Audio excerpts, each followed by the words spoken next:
Hi there. Welcome to the Imperfect Prophet podcast for women who wonder. Frankly, as we go through life, I'm sure we wonder about a great deal. First as little kids, then as adolescents, then as young women, then as transitional women. What are we calling ourselves these days? And then you get to this point in life, or my point in life, when you're postmenopausal and wondering what's next. Wondering if the parade already passed you by. Join me, Wonder Wendy. I'm going to be your host as we talk about some of these unique challenges that face women today in a new millennium, going through menopause and trying to live a rich, full life. There might even be a few men and younger women that want to listen in too. That's okay. But there's a roller coaster and we're all on it. And I'm going to be your guide to help you figure out when you should close your eyes, when you should hang on, and maybe we'll explore some ideas for what works for you if it doesn't work for me, or vice versa. So join the conversation, pick up your favorite beverage, and we'll talk to you soon. Welcome to the Imperfect Prophet. Hey there. Welcome to another episode of The Imperfect Prophet with me, your host, Wonder Wendy, who had a rough night last night. The power went out. Now, you'd think I'd just enjoy that because for once the house was silent and dark. But then I worried, what if the electric department didn't know the power was out? And what if they didn't fix it? And everything in my freezer melted. And are you starting to get the picture of where my brain went? So I had to get up. I had to find my phone. I had to notify the electric department that we were without power.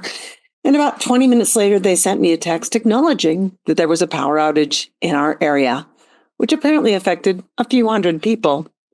Don't know why I was the first one to bring it to their attention. Either way, I would have gotten a text. It probably would have woken me up, so whatever. And an hour or so later, the issue was resolved, and everything clicked to life in my house.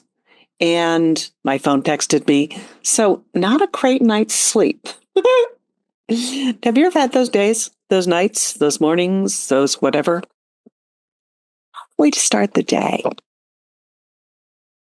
Let me say that again because my voice cut out. Tough way to start the day. As you can tell, I'm even having allergies. What kind of day is this? And then you look in the mirror. And, in every great movie, every great story, books, movies, narratives, fables, myths, there's always a villain. Always a villain. Because without a villain, there's no drama. Without a drama, unfortunately, it's not a great story. So a story that starts, she woke up happy in the morning and had a lovely cup of coffee, and the sun was shining, and she looked in the mirror and felt beautiful. And then she had a great day. It was a wonderful day. It's a lovely fantasy, but it's not an epic story. So we need that villain. And for how many of us is the mirror that we look at ourselves? In how many stories is that the villain? Now, I tried desperately to try to figure out a good camera angle so we could do this in my bathroom, and you'd actually see what I see when I look in the mirror. And then we'd start with no makeup on and add to that so I'd feel better about myself. You? But I couldn't figure that angle out. So you get me holding a hand mirror for those of you who are watching on YouTube. By the way, one way to slay this demon is to never use the magnifying side. Oh my goodness. I don't want to see that much detail. Yet nice fuzzy detail, no glasses on. That's when I look my best. Just like the old movies where they used to put a little Vaseline on the lens to soften the image of the actress. Or put a little gauze over the lens to soften the image of the actress. Do we never hear these stories about men? That's kind of horrifying, isn't it? Why is it that as a man ages, he often becomes a silver fox? And as a woman ages, she becomes a crumb. I saw it just this morning on the Today Show. One of the consumer reporters was reviewing anti-aging devices that you could use at home. And Savannah Guthrie, a lovely looking woman, says, hey, but you have gorgeous skin. Why not use it on an old hag like me? Wait, Savannah, you are younger than me, so please do not be saying those words. Why is the mirror the villain? Why do we view ourselves so harshly? I know this is a problem for most of us, women of a certain age, and even a few men who are self-conscious and aware that maybe they aren't putting out their best selves, because some of you guys, can I turn the tables? Some aging men forget they can do something about that aging process. Yeah, we've seen you suck in your gut when you see a younger, hotter woman. Do it for me too. Okay? And how about waxing that nose hair? Or at least trimming it? And the ear hair and the eyebrows? I mean, these are all things that even men can have control of. And if you don't feel like doing it yourself, there are places that cater to men and will take care of these things. Not so long ago, I sent my husband for a facial, and the esthetician took care of some of those stray hairs and moisturized his skin and buffed off some of the dead skin. And he came home and I went, oh my gosh, honey, you look 10 years younger. That is amazing. You look great. Not that he doesn't look great otherwise, but he looked even better. And, hey, he's not afraid to mention when I'm not wearing lipstick and maybe look a little run down, which, by the way, I did look a lot run down before I put on my lipstick and a little more concealer, a little more blush to record this episode with you, because I knew I was a little bit worn out after a bad night's sleep. And I haven't yet done my yoga today. It's still early in the day. So I'm drinking my water, getting hydrated, getting ready for my day, because basic care also makes a difference in how we look and how we feel. So I might have to have a nap this afternoon after yoga, because we're going to a baseball game tonight, and Lord knows I need to stay awake for that. I don't want to be sitting there going, that's not an attractive look either, is it? So how much of us looking good is internal and how much is external? They're both important. We've all heard that phrase, resting bitch face. And I'm not saying that if you have a serious face, there's anything wrong with that. I am saying we can train those muscles to turn up just a little bit. Yeah. When you smile, remember that releases endorphins that your brain thinks you're happy, even if you're not happy. So you're in a pissy mood. Smile. Look in that mirror and fake it until you make it. Or maybe find somebody else to smile at so they smile back at you and you get that exchange of energy. Because this mirror can be the villain. It can definitely be the villain. I actually heard an interesting hypothesis the other day in light of the new Snow White movie coming out, the live action version. What if Snow White and the Queen had realized that it was actually the mirror who was the bad guy, manipulating these two women to be against each other? And what if we're allowing our mirrors to manipulate us and make us feel not so good about ourselves and help us not see ourselves in the right way? It's tough. It's tough to see yourself change, even if you are changing well. I look at Elizabeth Taylor, and when she was young, she was lovely. Actually, Elizabeth Taylor was almost always lovely, except for in Who's Afraid of Virginia Woolf, which she got kind of frightening in, but also kind of powerful, and I love her. Anyway, in her later years, she was so chiseled and elegant. No, she was not the young beauty that she was when she was young. She was gorgeous. And that's the kind of aging I want to do. I want to age and be who I am.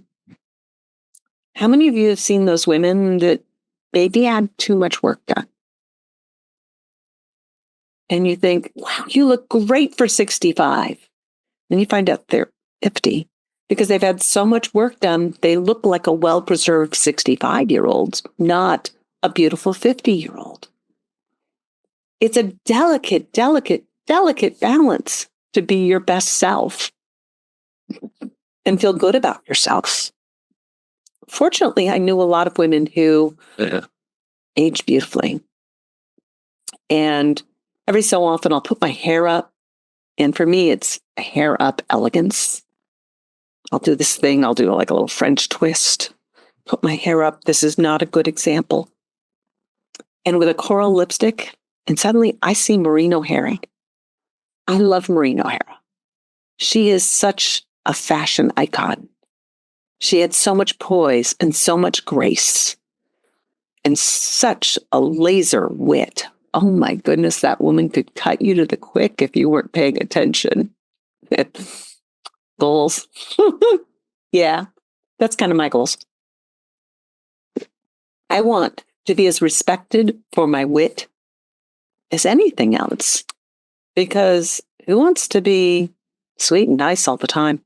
As a matter of fact, have you ever encountered that person who when you ask about them and they say, oh, she's really nice, you go, ugh, she's really nice? What do you mean by that? Because usually that's a cover for something else. Boring, not pretty, whatever. And why do you care? Don't we want more nice people in our lives? Why should that be an insult? Oh, we're going back to the labels from last week. Need to stay away from that. We're talking about the mirror being the villain.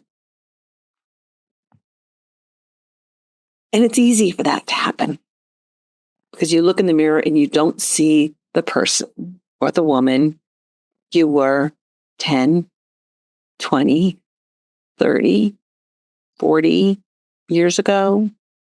I don't want to be the woman I was 50 years ago because then I'd be 8. Don't need to go through those teenage years again. Thank you very much. I learned from them once. Maybe didn't learn all the right lessons, but I learned from them once. I rarely knew I was pretty. I thought I was different. Some people were interested in me, but I was never one of the popular girls. There's air quotes, unpopular. Wanna be popular. No, I don't know. Maybe being popular is overrated. But feeling good about yourself is not overrated. And that's not about being a cover model. That's not about being the best looking person in the room. That's about feeling good about yourself. Feeling good about what you're wearing and when you walk out the door. And not letting the mirror be the villain. And once in a while, when the mirror is the villain, I have a few friends I can call on to say, ugh, I just took the worst possible selfie. A couple times I've actually shared those selfies. This is the worst selfie you've ever seen. Usually those are when I was getting ready to take a selfie and I accidentally pushed the button and I took a picture and I'm making some horrid face or it's right up under my neck. Sometimes I get my ankles or my purse. I've taken some really horrid pictures and those get deleted most of the time, but once in a while I share them with friends for a shared good laugh. And also because I need perspective on how much better I look when I look good, as opposed to that really horrible, horrible picture. But sometimes I just need to reach out to a friend and say, oh, I don't feel good about myself. And of course, those loving friends will say, why? And they'll tell me why they love me. And they'll tell me what's appealing about me. And they'll make me feel better about myself. And that's not ego. That's not vanity. Well, maybe it's a little bit of vanity. Maybe a little bit of vanity is good. That's a tough question. Many years ago, I helped costume a theatrical production where one of the lead actresses was grappling with being over 30 and having put on a few pounds. Let's just put it that way kindly.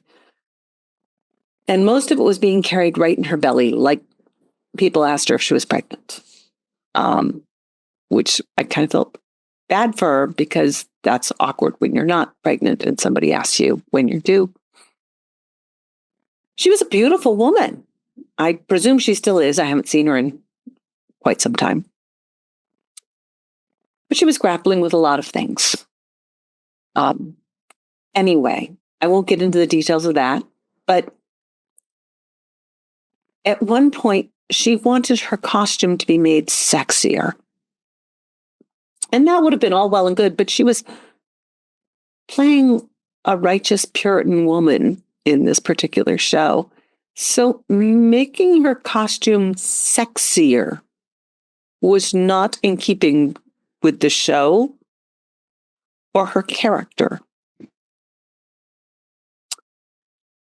And she was arguing to look more like one of the younger characters who is supposed to be a sexy pilgrim. I don't know. A sexy Puritan, not a pilgrim, a Puritan. I'm trying not to say too much so that nobody could actually look up the show easily. Anyway, she wanted to look more like the 18-year-old in the show, who was supposed to have a sexual nature to her. And as the costume team, we had to say no.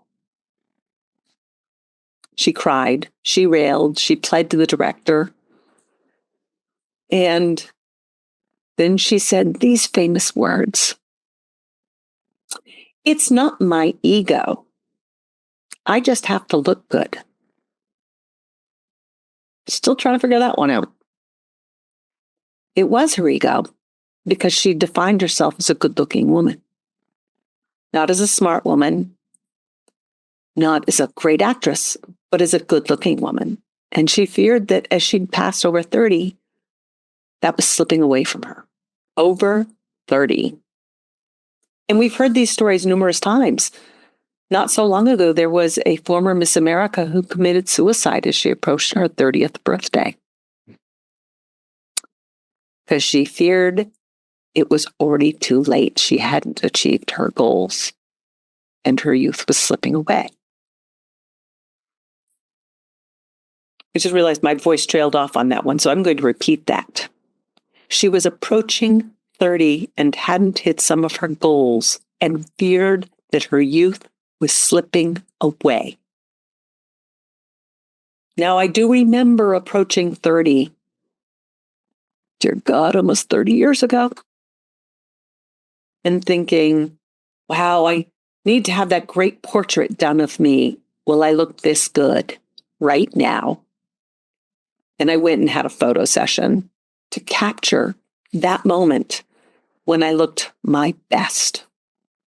You know what? That picture came up not too long ago. And in many ways, I look so much better now. I don't look as young.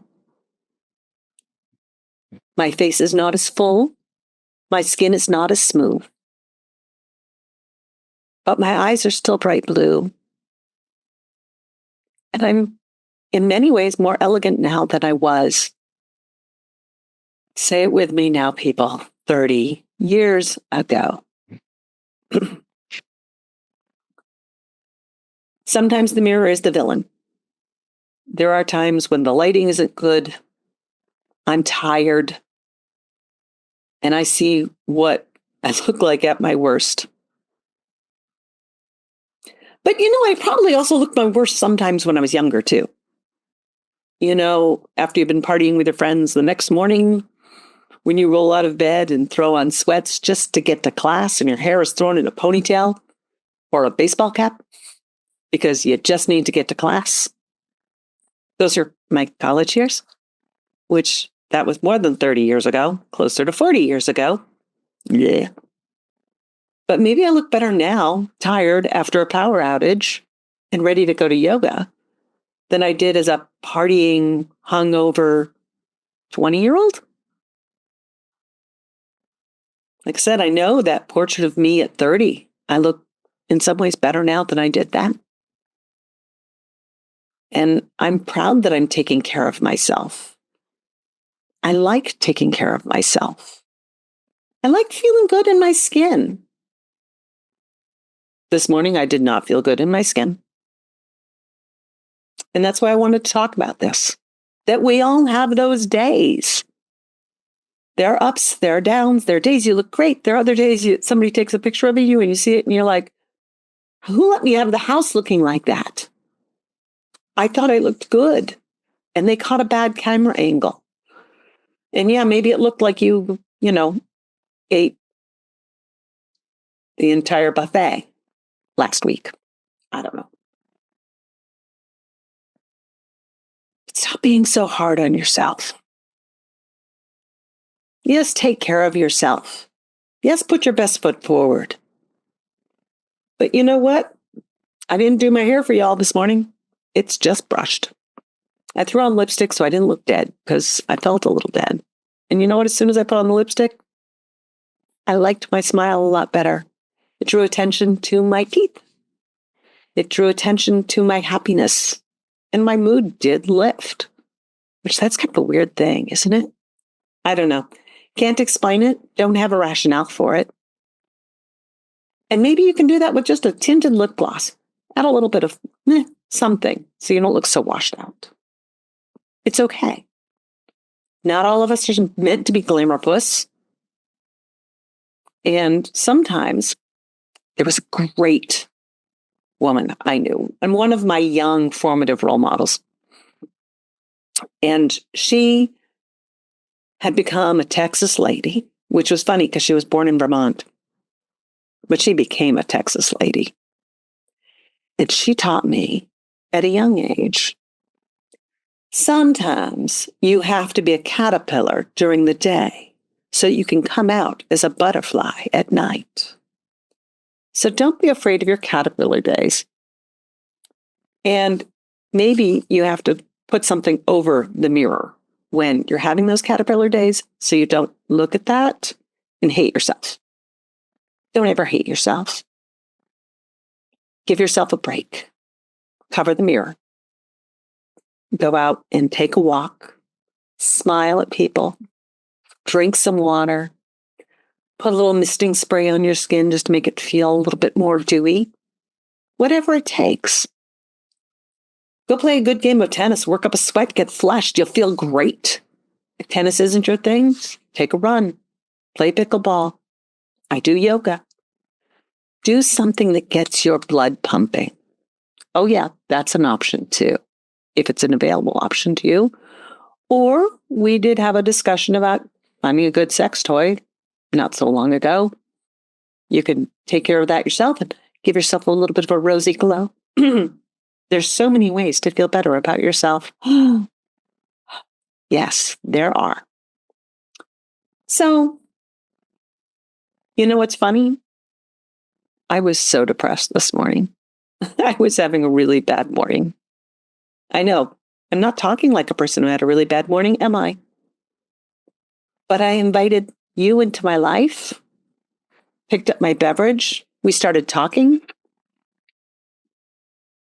and I feel so much better now, just for having had a conversation with you. And that's important. Just the other day, a friend of mine texted, she was having a bad day. And I responded that I was sending her all the love in the world. And then I realized, wow, you're sending her love. And did you have any despair? Because I was kind of dragging that morning too. Had a few rough nights the last couple weeks. Anyway. And it's this cold, this allergies. I don't know if it's allergies or cold or whatever it is, but it was making sleeping difficult. So I was a little bit under the weather. I was a little bit tired, not getting enough oxygen, I think. So anyway, I'm sending love and light to this friend, like I have plenty to spare. And I realized, you have nothing to spare. Why are you sending her love and light? But then I realized by inviting love and light into my life to give it to her, some of it rubbed off on me. So maybe you do need to reach out to somebody. Maybe giving love to somebody else, giving light to somebody else. Some of it will be reflected on you because sometimes other people are the best mirror in your life. And if they're not being a good mirror for you, don't tune into them. So a wonderful week is ours for the taking. But sometimes it doesn't always look like that. Don't be afraid to be a caterpillar in the morning, because caterpillars turn into butterflies. And I believe you can be a butterfly. So until next week, feel free to reach out to me on social media. Let me know what your challenges were or how you overcame them. Or what are your mirror hacks? What makes you feel good in the morning? What takes you from dull to shiny in a happy way? A shiny, happy people way. Whether it's glamour or personality or attitude, whatever it is, please share that with me on social media. I look forward to hearing from you. Until then, have a wonderful week, and we'll talk to you soon. Like what you heard here today? Then we should be friends. I suggest you join my Facebook group. It's a good way to connect. We can have a conversation, ask me questions, whatever you want to do. It is called the Wonderful Bucket List Life. That's Wonder-Full Bucket List Life. Be a bucket lister and join me on this adventure. Or you can go to my webpage, which is Wonder Wendy and Friends, join the mailing list, learn about the book I wrote, adventures that are coming up in the future, and other podcasts. I look forward to talking to you soon, and stay hydrated. Have a great day.